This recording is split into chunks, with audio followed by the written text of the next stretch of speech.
I'm Carson Brott. I'll be presenting on body preparation and body disposal. So when a Buddhist dies, their body is cleaned and dressed in casual clothes, and they're placed in a casket. They take this casket and they will leave it at the person's home or in the Buddhist temple, also known as a wat, for 3 to 4 days.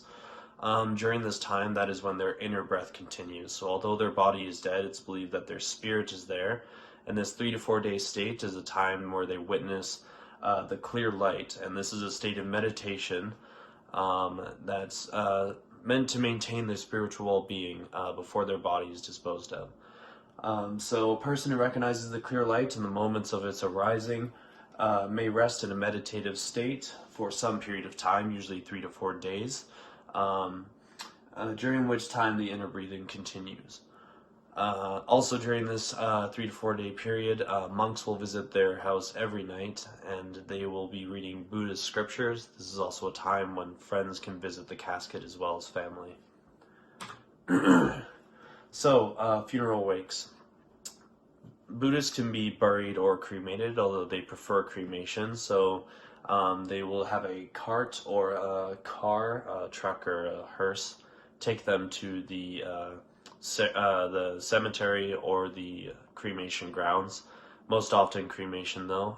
It's a personal preference whether or not they do cremation or burial. Cremation is much more common.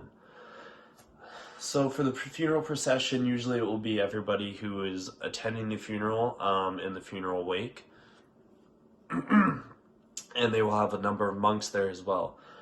So it's noted that during the procession, a long white cord is attached to the casket, and 8 monks, together with lay devotees, carry the cord. The number of monks carrying this cord is flexible as well, and this comes into play later in the funeral. Body disposal. So often cremation, sometimes burials as well. So we're going to go through cremations for the most part. So they will have their funeral procession, and they will be reading off the biography of the person who's died. During this time, they hand out the Dokmai Chan, which is a sandalwood flower with 1 incense stick and 2 small candles attached. Everyone in the attending the funeral will get one of these, and they can light these candles and place them by the casket. As well as that, they will take the long white cord I mentioned previously. 5 or 10 people, important people to that person or important to the community, will place yellow robes on that white cord. And then the most senior monk in the procession will collect those robes and contemplate the dead.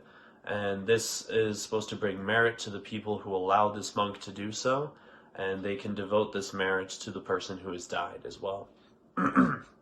Once this is all done, the chairman of the funeral proceedings will ignite the funeral pyre. So funeral pyres can be inside a Buddhist temple or outside. This just depends on your access to those sort of things. With the final body disposal, so dealing with ashes, often ashes will be collected and placed into a ash urn or a reliquary and placed in a columbarium. So my background image here is a columbarium in Malaysia. If you've never seen one before, it's similar to having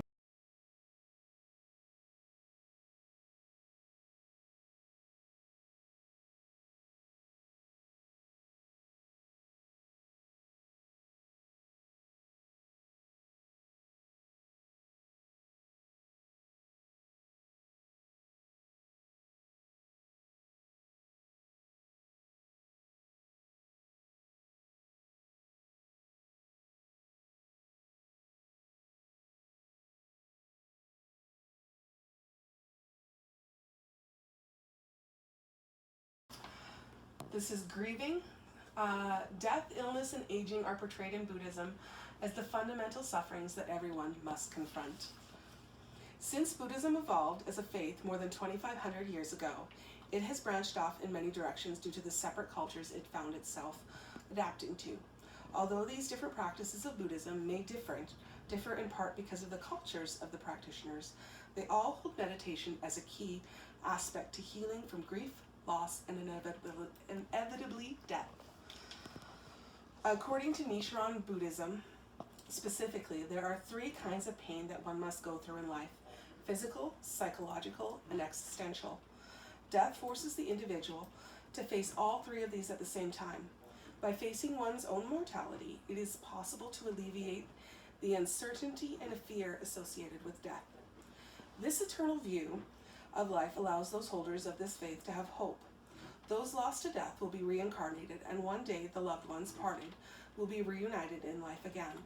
Holding the view that all suffering is transitory in nature helps the grieving individual to find their way through the pain. According to the Nichiren Buddhist philosophy, the universe is an enormous living entity in which cycles of individual life and death are continually repeated. Taking refuge is another way that Buddhists must resolve their grief. In the Tibetan form of the faith, they believe in taking refuge in the 3 jewels. The Buddha, the Dharma, and the community is the key to their meditative practice. This ability to take refuge allows the individual mourner the opportunity to visualize their deceased loved one last time in order to say goodbye. They visualize the dead walking on to their next life. This practice not only helps the mourner, but they also believe it allows the deceased to move on as well. The fable of Kisa Katomi is a famous parable in Buddhism. They have some version of it in several different forms of Buddhism. The name obviously changes depending on where it is. Basically, there's a woman whose infant dies. She goes to the Buddha and she asks him to bring her child back to life. He tells her that if she can find a mustard seed from a home that has not been touched by death, he will do for her what she's asked. So she goes with her dead child in her arms from home to home to home, seeking a mustard seed from someone who has not experienced death. And after several houses, realizing that she cannot find a single person who has not been touched by death, she recognizes what the Buddha was trying to teach her, that death is something that everyone must face. And she's able to put her child to rest and allow him to move on to his next life. This fable is one example of how Buddhists view the significance of death as part of life's journey. Mindfulness. How do Buddhists find their way through the grieving process? Mindfulness is a common term associated with the therapeutic practices that has its origins in Buddhism. The early form of Buddhism viewed attainment of direct spiritual experience through meditation practice as a primary vehicle for liberation from suffering. In the Mahayana tradition of Buddhism, which is traditionally practiced in the East, they have a different take on overcoming suffering. For these practitioners of the faith, they put emphasis on attaining Buddhahood. The 2 most important factors of Buddhahood are compassion and wisdom. The tradition of Buddhism is dependent on one's desire for and continued commitment to help others free themselves from suffering. The early form of Buddhism viewed attainment of direct spiritual experience through meditation practice as a primary vehicle of liberation and suffering. In Tibetan Buddhism, the mourning period typically lasts for 49 days. During this time, they express their grief by abstaining from dancing, singing, and wearing jewelry. They also wear older black clothes and their hair loose. By the end of the mourning period, they believe that their loved one has been reborn in the womb. Implications for professional. Having this understanding of Buddhism beliefs around death and dying and the traditional grieving practices allows professionals some insight into how they can best help their clients' patients. Kushiki Chaudhuri says in his article that it's important for counselors to help their clients foster hope, confidence, positivity, and the will to live. These are essential for energizing the body's healing powers. In traditional Chinese Buddhism, they believe that repentance is a key part to healing the body. It's essential for cleansing their karma. Without repentance, they could cause harm or even destroy the precept essence, an essence inherent in the body of a recipient of the precepts, which is crucial for higher meditative attainments. Understanding the significance of repentance is helpful for anyone in the counseling field. Mixed emotions are often felt during the grieving process.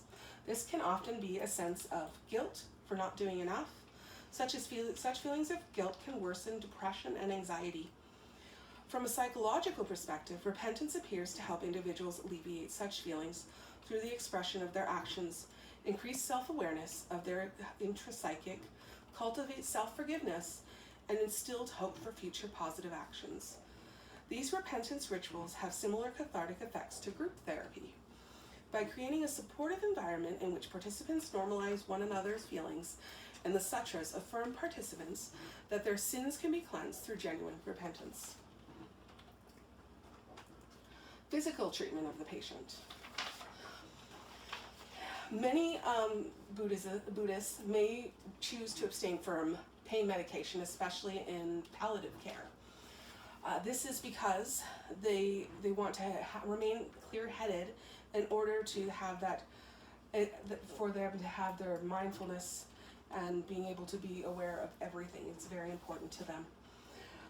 What can we do? We can offer them options. We can offer them different pain medications that may have fewer side effects. It's important that we do not force the issue of pain medication in palliative care. What we can do is offer the minimal effect medications. Many Buddhists actually prefer to know death is coming. As they look forward to their next life, a calm, peaceful setting is the best way to encourage a sense of calm and reflection in keeping with Buddhist meditative programs.